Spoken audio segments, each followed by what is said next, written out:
The Adventure of the Blue Carbuncle. I went to see my friend Sherlock Holmes 2 days after Christmas. I wanted to say happy holidays to him. He was lying on the sofa. He wore a purple robe. A pipe rack was next to him. There were messy newspapers on the table. A wooden chair was near the sofa. On the chair was an old broken hat. It looked very bad.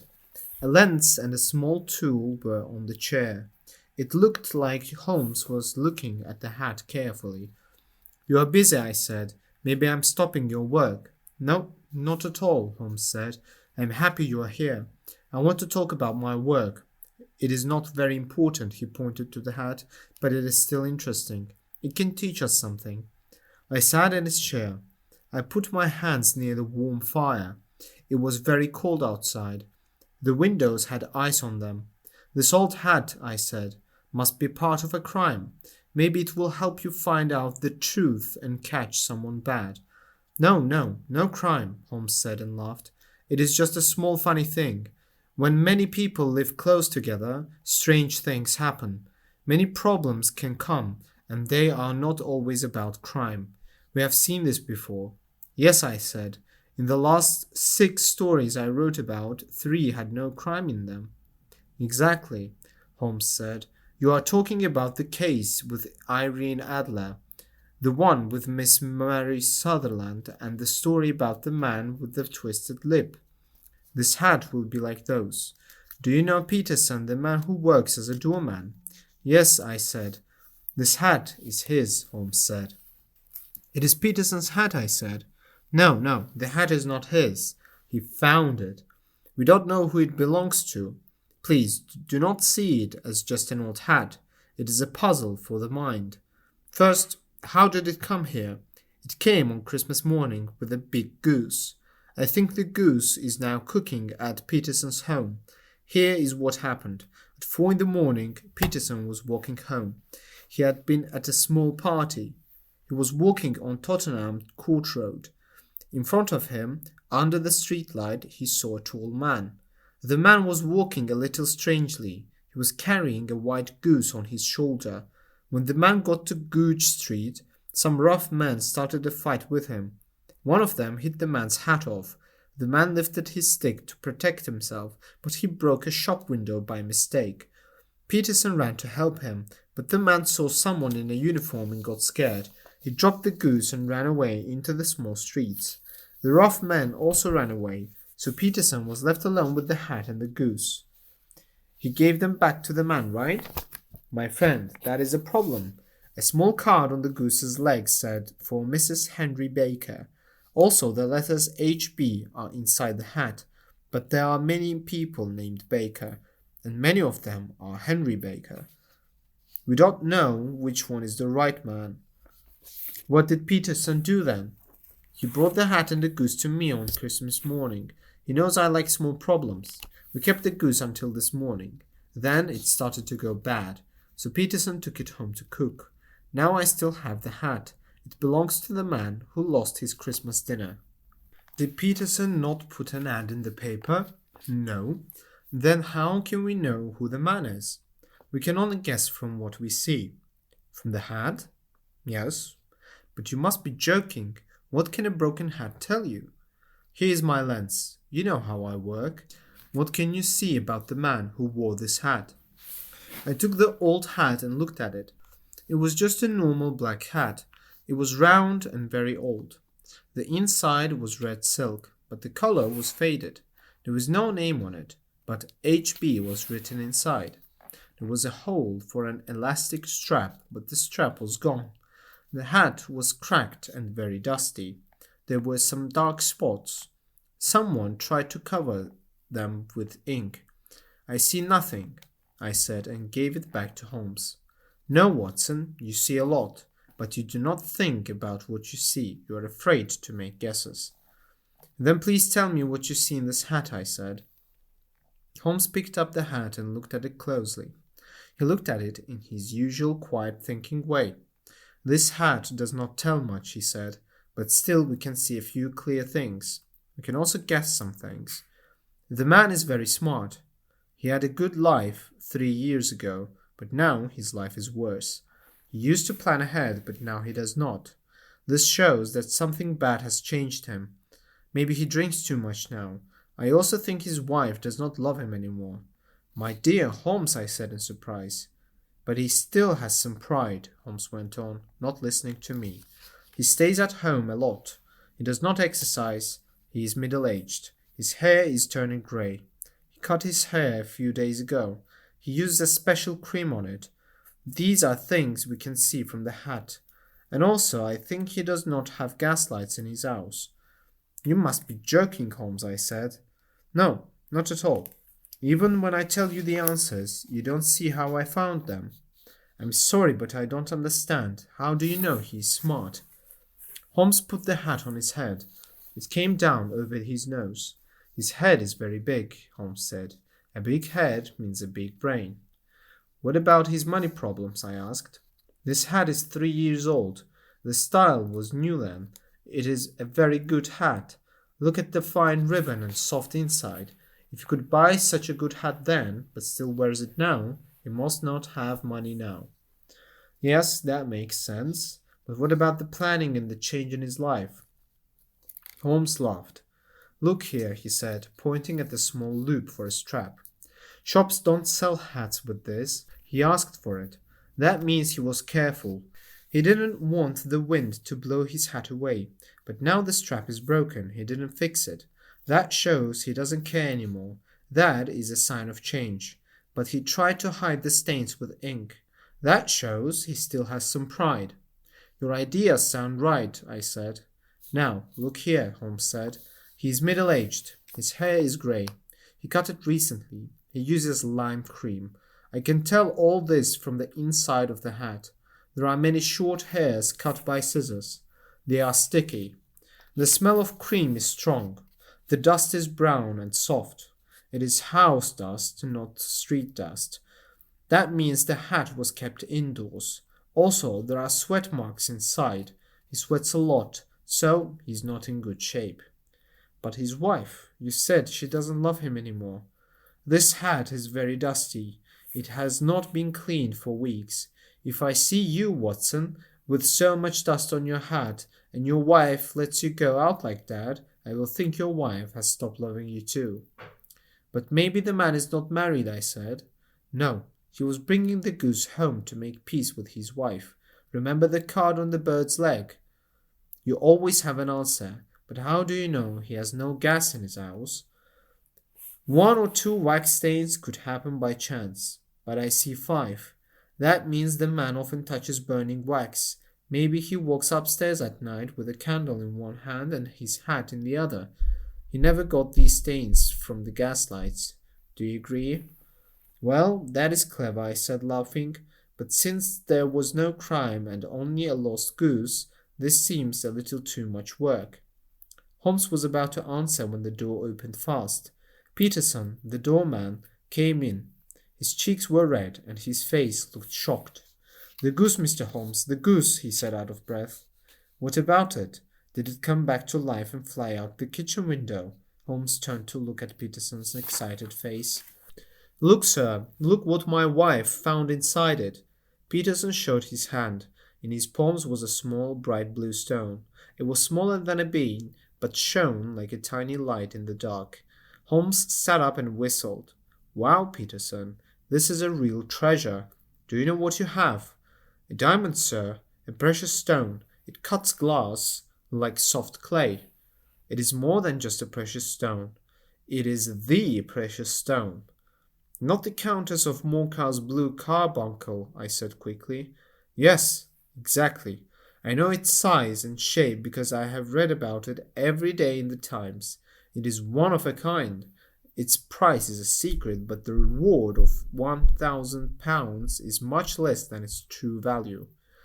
£1,000? Oh my goodness! Peterson sat down and looked at us both. That is the reward. I know the Countess cares a lot about this stone. She would give half her money to get it back. It was lost at the Hotel Cosmopolitan, right? I asked. Yes, December 22nd, 5 days ago. John Horner, a plumber, was blamed for stealing it from her jewelry box. The proof against him was strong, so the case went to court. I have some news about it here. Holmes looked through his papers, found one, and read the next part. Hotel Cosmopolitan jewel robbery. John Horner is 26 years old. He is a plumber. He was accused of stealing a valuable gem called the Blue Carbuncle. The theft happened on the 22nd. The gem was taken from the jewel case of the Countess of Morcar. James Ryder works at the hotel as an upper attendant. He said he showed Horner to the Countess's dressing room on the day of the robbery. Horner was there to fix a loose bar on the grate. Ryder stayed with Horner for some time. Then he left. When Ryder came back, Horner was gone. The bureau was forced open. The small leather box where the Countess kept her jewel was empty on the table. Ryder called for help right away. Horner was caught the same night, but the stone was not found on him or in his rooms. Catherine Cossack, the Countess's maid, said she heard Ryder's cry when he found the robbery. She ran into the room and saw the same thing Ryder said. Inspector Broadstreet from B Division said Horner was arrested. Horner fought hard and said he was innocent many times. Horner had a past robbery crime. The magistrate did not decide the case quickly. He sent it to a higher court. Horner was very upset during the trial. He fainted at the end and was carried out of the court. That is the police court, said Holmes, thinking and putting the paper down. Now we must find the story from the stolen jewel to a goose in Tottenham Court Road. Listen, Watson, our small clues are very important now. Here is the stone. The stone came from the goose. The goose came from Mr. Henry Baker. He is the man with the bad hat and other signs I told you about. We must find Mr. Baker and learn what he did in this mystery. First, we must try the easiest way. That is, to put an ad in the evening papers. If this does not work, I will try other ways. What will you write? Give me a pencil and paper. Now, found at the corner of Gooch Street a goose and a black felt hat. Mr. Henry Baker can get them by coming at 6:30 this evening to 221B Baker Street. This is clear and short. Good, but will he see it?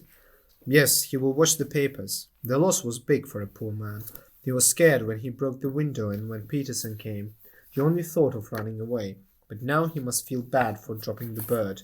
Also, when people see his name in the papers, they will tell him about it. Peterson, go quickly to the ad agency and put this in the evening papers. In which papers, sir? In the Globe, Star, Pall Mall, St. James Gazette, Evening News, Standard, Echo, and any others you think of. Okay, sir. And the stone? I will keep the stone, thank you. Peterson, buy a goose on your way back and bring it here to me. We need a goose to give to this man instead of the one his family is eating now. After Peterson left, Holmes took the stone and held it to the light. It is a pretty thing, he said. Look how it shines and sparkles. Of course, it is linked to crime. Every good stone is. They are the devil's bait. Old and big jewels often mean bad things happened. This stone is not old. It is from the Amoy River in China. It is special because it looks like carbuncle but is blue, not red. Even though it is young, it has a bad past. There were 2 murders, an acid attack, a suicide, and many robberies for this small stone. Who would think such a pretty thing brings trouble in prison? I will lock it in my safe now. I will write to the Countess to say we have it. Do you think Horner is innocent? I cannot say. Well, do you think this Henry Baker had anything to do with it? I think it's more likely that Henry Baker is an innocent man. He did not know that the bird he was carrying was worth much more than gold, but I will find out by a simple test if someone answers our advertisement. Can you do nothing until then? Nothing. Then I will do my work, but I will come back at the time you said. I want to see how this problem ends. I will be glad to see you. I eat dinner at 7. There is a woodcock, I think. By the way, after what happened, maybe Mrs. Hudson should check its crop. I was busy with the case and got to Baker Street a little after 6:30. Outside the house, I saw a tall man with a Scotch hat. His hat was buttoned up to his chin. He stood in the bright light from the fanlight. When I got there, the door opened and we went up to Holmes's room together. "Mr. Henry Baker, I think," said Holmes. He stood and greeted the man kindly. "Please sit by the fire, Mr. Baker. It is cold and your blood seems more for summer than winter. Ah, Watson, you came at the right time. Is that your hat, Mr. Baker?" "Yes, sir, that is my hat." He was a big man with round shoulders and a large head. His face was broad and smart, with a pointed beard that was brown with some grey. His nose and cheeks were a little red, and his hand shook a little. This fit Holmes's idea about him. His old black coat was buttoned up, and the collar was up. His thin wrists came out of his sleeves with no shirt or cuff. He spoke slowly and carefully. He looked like a smart man who had bad luck. "We kept these things for days," said Holmes. "We waited to see an ad from you with your address. Now I do not know why you did not put an ad." The man laughed a little, a bit shy. "I do not have as much money as before," he said. "I thought the bad men who hurt me took my hat and the bird. I did not want to spend more money trying to find them." "That is normal. By the way, about the bird, we had to eat it." "To eat it?" The man stood up a little, very surprised. "Yes, it would not help anyone if we had not eaten it. But I think this other goose on the sideboard, which is about the same weight and fresh, will do just as well for you." "Oh, yes, yes," said Mr. Baker, feeling relieved. "Of course, we still have the feathers, legs, crop, and other parts of your bird, so if you want—" The man laughed happily. "They might be good to keep as memories of my adventure," he said, "but I do not think I need those pieces now. No, sir. With your permission, I will stick to the nice bird on the sideboard." Sherlock Holmes looked at me with a small shrug. "There's your hat and your bird," he said. "By the way, would you tell me where you got the other one? I like birds and have not often seen a better goose." "Sure, sir," said Baker. He stood up and held the new bird under his arm. "Some of us go to the Alpha Inn near the museum. We work in the museum during the day.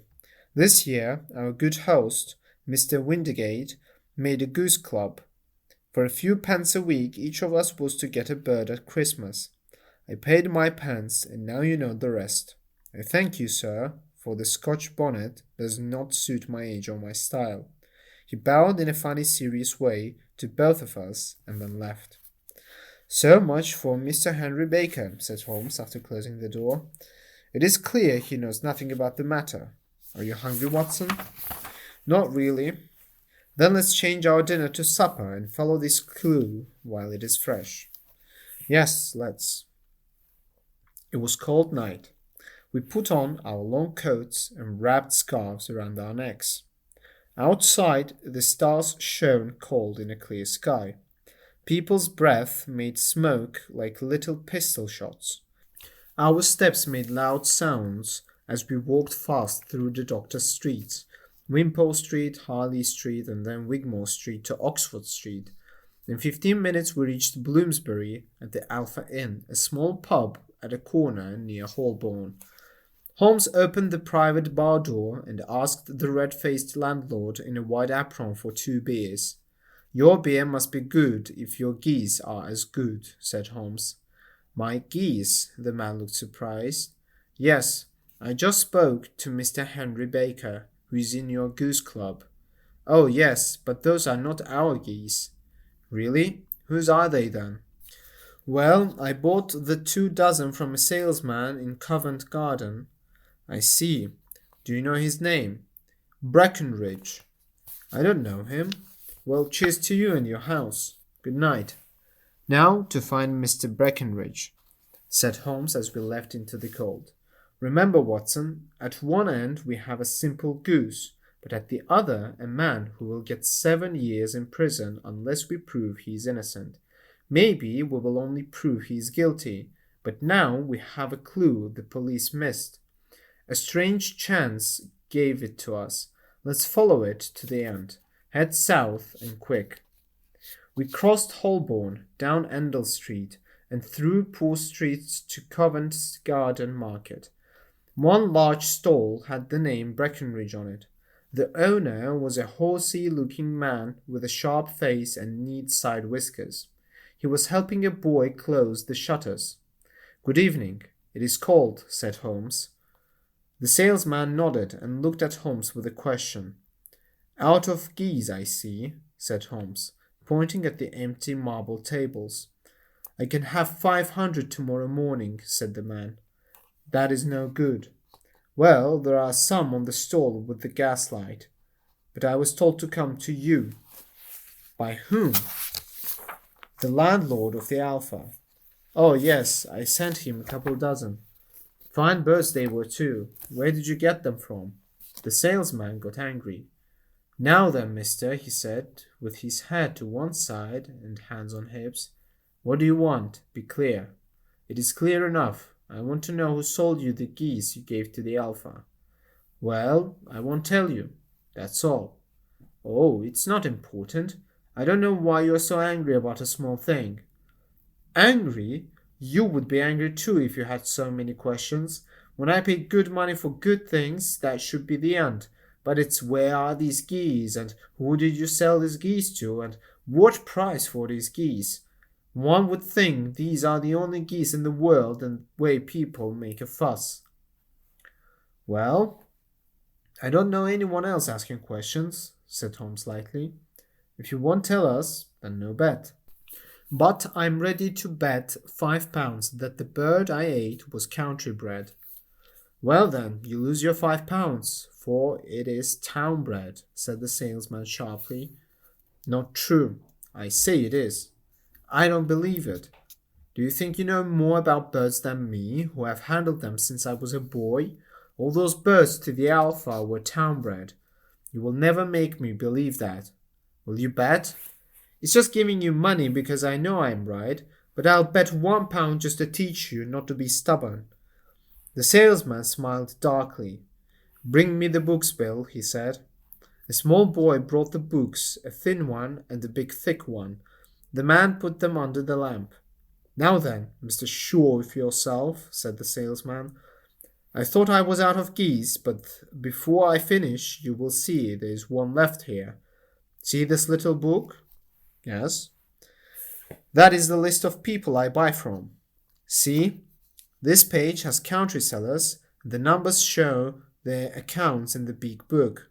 Now, see this other page in red ink? That is the town sellers. Look at the third name. Read it to me."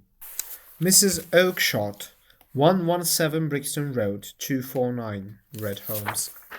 "Good. Now find that page in the big book." Holmes found the page. Here it is.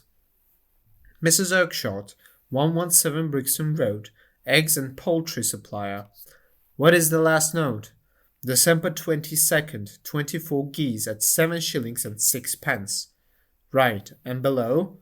"Sold to Mr. Wintergate of the Alpha at 12 shillings. What do you say now?" Holmes looked very surprised and unhappy. He took a £1 coin from his pocket and threw it on the table. He turned away like a man who was too upset to speak. A few steps away he stopped under a lamp and laughed softly, the way he always did.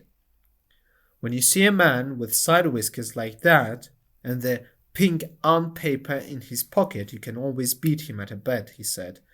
"I think if I had put down £100, that man would not have told me as much as he did when he thought he was winning a bet. Well, Watson, I think we are near the end of our search. The last thing to decide if we visit Mrs. Oakshott tonight or wait until tomorrow. It is clear from that angry man that others besides us care about this. I should." Suddenly a loud noise came from the stall we left. We turned and saw a small man with a rat-like face standing in the yellow light from the swinging lamp. Breckenridge, the salesman, stood in the stall door shaking his fists angrily at the small man. "I've had enough of you and your geese," he shouted. "I wish you were all in hell together. If you bother me more with your silly talk, I'll set the dog on you. You bring Mrs. Oakshott here and I will answer her. But what is it to you? Did I buy the geese from you? No, but one of them was mine anyway, said the small man sadly. Well then, ask Mrs. Oakshott for it. She told me to ask you. Well, you can ask the King of Prussia for all I care. I've had enough. Go away. He moved forward quickly, and the small man ran off into the dark. Ha! This may save us a trip to Brixton Road, Holmes whispered. Come with me, and we will see what this man wants. Walking fast through the crowd near the bright stalls, Holmes caught up with the small man and tapped him on the shoulder. The man turned quickly, and under the gaslight, I saw his face was very pale. Who are you? What do you want? He asked in a shaking voice. Please forgive me, said Holmes calmly, but I heard your questions to the salesman just now. I think I can help you. You? Who are you? How could you know anything about this? My name is Sherlock Holmes. It is my job to know things others do not. But you can know nothing about this. Excuse me, I know all about it. You are trying to find some geese sold by Mrs. Oakshott of Brixton Road, then sold by a man named Breckenridge, then to Mr. Windigate of the Alpha, and then to the club where Mr. Henry Baker is a member. Oh, sir, you are the man I wanted to meet, said the small man, reaching out with trembling hands. I'm very interested in this. Holmes stopped a passing cab. We should talk in a warm room, not here in the cold market, he said. But please, before we go, tell me your name. The man paused in a moment. My name is John Robinson, he said, looking away. No, your real name, said Holmes kindly. It is hard to do business with a false name. The man's pale face turned red. Well then, he said, my real name is James Ryder. Exactly. You are head attendant at the Hotel Cosmopolitan. Please, get in the cab, and I will soon tell you what you want to know. The little man looked at us with nervous and hopeful eyes, unsure if he was about to be lucky or in trouble. He got in the cab, and in half an hour we were back in the sitting room at the Baker Street. We said nothing on the way, but Ryder's quick breathing and moving hands showed he was tense. We are here, said Holmes happily as we entered. The fire is good on a night like this. You look cold, Mr. Ryder. Please sit in the basket chair. I will put on my slippers, and then we will talk about your problem. Now then, you want to know what happened to these geese? Yes, sir. Or rather, one goose. I think you care about one bird, a white one with a black stripe on its tail. Ryder shook with feeling. Oh, sir, he said, can you tell me where it went? It came here. Here? Yes. And it was a very special bird. I understand why you care about it. After it died, it laid an egg, the prettiest, brightest little blue egg ever seen. I have it here in my museum. Our visitor stood up unsteady and held the mantelpiece with his right hand. Holmes opened his strong box and showed the blue carbuncle. It shone like a cold bright star with many shining points. Ryder stared, his face drawn tight, not sure if he should claim it or deny it. The game is over, Ryder, said Holmes quietly. Hold still or you might fall in the fire. Watson, help him back to his chair. He does not have the heart to commit a serious crime without feeling fear. Give him some brandy. Now he looks a little better. What a small man he is. Ryder almost fell, but the brandy gave some color back to his cheeks. He sat and looked at Holmes with scared eyes. I have almost all the proof I need, so you don't need to say much, but a little must be clear to finish the case. You heard, Ryder, about this blue stone of the Countess of Morcar? It was Catherine Cossack who told me, he said in a dry voice. I see, her lady's maid.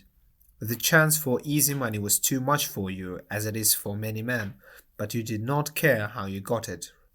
Ryder, you would make a good villain.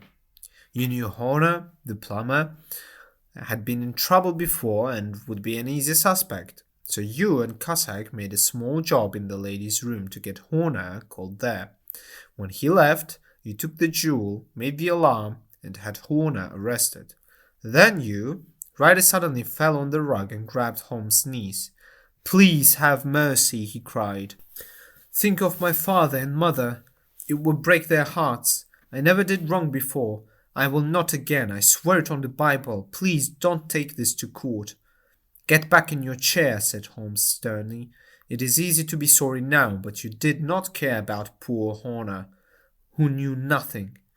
I will run away, Mr. Holmes. I will leave the country. Then Horner will be free." We will talk about that. Now tell us the truth about the next part. How did the stone get into the goose, and how did the goose get to the market? Tell us honestly. That is your only hope.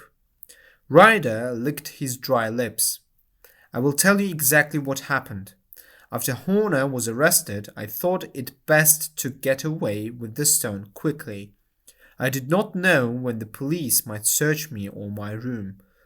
There was no safe place in the hotel. I left as if on business and went to my sister's house. She married a man named Oakshott and lived in Brixton Road, where she raised geese for the market. On the way, I felt like every man was a policeman. Thought it was cold. I sweated before I reached Brixton Road. My sister asked why I looked pale. I said I was upset by the jewel robbery. Then I went to the backyard, smoked a pipe, and thought about what to do. I had a friend named Maudsley who went bad and just finished prison in Pentonville. Once he talked to me about thieves and how they hide stolen things. I knew I could trust him, so I planned to go to Kilburn, where he lived, and tell him everything. He would help me turn the stone into money, but how to get there safely? I thought of the fear I felt coming from the hotel. I might be caught and searched, and the stone was in my pocket. I leaned against the wall and looked at the geese walking around my feet.